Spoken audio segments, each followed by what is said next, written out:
તો જામનગરમાં શ્યામ પિત્રોડાના વિરોધમાં લાગ્યા બેનર, હાય હાયના નારા લગાવ્યા। ત્યારે જામનગર શહેર જિલ્લામાં ભાજપ દ્વારા કરાયો વિરોધ। ભારતીય વિશે ખરાબ ટિપ્પણી કરનાર કોંગ્રેસના નેતા અને કોંગ્રેસ સામે કર્યા દેખાવ। કોંગ્રેસ નેતા શ્યામ પિત્રોડાના પુતળાનું દહન પણ કરવા આવ્યું।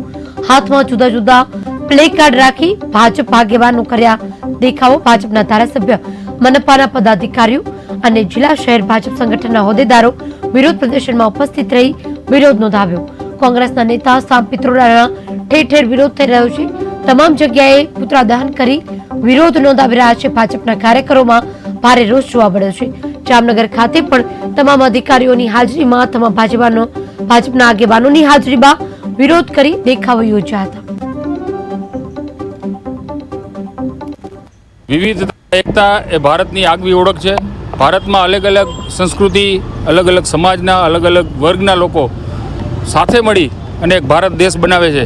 ત્યારે આજે કોંગ્રેસના ઓવરસીઝ નેતા એવા શ્યામ પિત્રોડાજીએ જે બફાટ કર્યો છે અને જે વાણીવિલાસ કર્યો છે એ ભારતીય સંસ્કૃતિ ઉપર એક કઠોરાઘાત છે।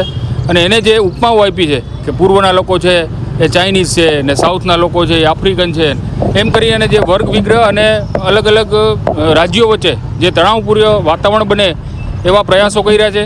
તો આજે ભારતીય જનતા પાર્ટી જિલ્લા અને મહાનગરના સૌ કાર્યકર્તાઓએ જિલ્લા કાર્યાલય અટલ ભવન ખાતે ઉપસ્થિત રહી અને શ્યામ પિત્રોડાના પુતળાનું દહન કર્યું હતું અને કોંગ્રેસ હાય હાયના નારા બોલાવ્યા હતા।